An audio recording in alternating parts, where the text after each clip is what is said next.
Hi friends, நொர டப்பா கொழுப்பு அப்புறம் இந்த போட்டின்னு சொல்லுமே அது எல்லாம் இது மிக்சடு.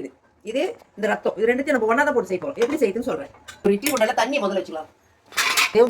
வச்சு இந்த ரத்தத்தை முதல்ல அதில் வச்சு ஆவி காட்டி எடுத்துக்கலாம். ரத்தத்தை நல்லா கழுவுணுங்க, ஏன்னா உப்பு போட்டு தான் ரத்தம் பிடிப்பாங்க. அதனால் நல்லா கழுவிட்டு இட்லி குண்டானில், இல்லாட்டி உப்பு கறிக்கும். இது அப்படியே வேகட்டும். அதுக்குள்ளே நம்ம வந்து இந்த போட்டி ஈரல் அதெல்லாம் இருக்குல்ல, அது ரெடி பண்ணி நேர்க்கலாம். மசாலா ஐட்டத்தெலாம் போட்டுக்கலாம். கிராம்பு, பட்டை, சோம்பு, லவங்கம், வெங்காயம் போட்டு, பச்சை மிளகா, கருவேப்பிலை நல்லா வதங்கிட்டு தக்காளி போட்டுக்கலாம். இந்த ரத்தத்துக்கு மட்டும் உப்பே போடக்கூடாது. நம்ம வேணும்னா அப்புறமா சமைச்சு டேஸ்ட் பார்த்துட்டு போட்டு வதங்கிட்டே இருக்கணும். நம்ம ரத்தம் வச்சோம்ல, அதை பார்க்கலாம் வாங்க. சூப்பராக வந்துருச்சு பாருங்க ஃப்ரெண்ட்ஸ். வெங்காயம் தக்காளி நல்லா வதங்கிட்டு இப்போ இஞ்சி பூண்டு பேஸ்ட் போட்டுக்கலாம்.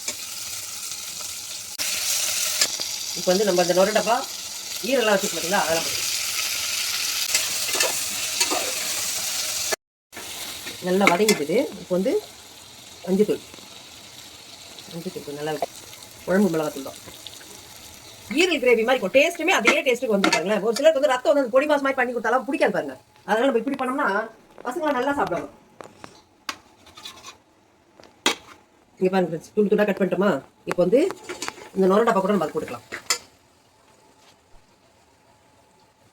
நான் இன்னமும் உப்பு போடல. எதுக்கு தெரியுமா? இந்த ரத்தம் பிடிக்கிறப்போ உப்பு போட்டு ரத்தம் பிடிப்பாங்க.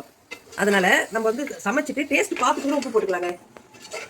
இது மாதிரி எல்லாமே அந்த ஆட்டோடைய உறுப்புகளை எல்லாத்தையுமே போட்டு செய்ய பாருங்க, செம்ம சூப்பராக இருக்குங்க. கொஞ்சமாக தண்ணி ஊற்றிக்கலாம் ஃப்ரெண்ட்ஸ். போதும், நல்லா கொதிக்குது ஃப்ரெண்ட்ஸ். இப்போ வந்து உப்பு டேஸ்ட் பார்த்துக்கலாம். இப்போ பார்த்துட்டு ஒரு 3 விசில் வரட்டும், அப்புறமா ஆஃப் பண்ணிக்கலாம்.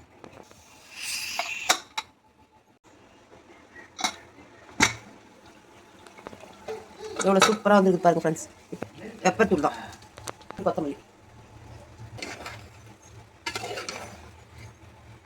நொர டப்பா கிரேவி எவ்வளோ சூப்பராக இது பாருங்க.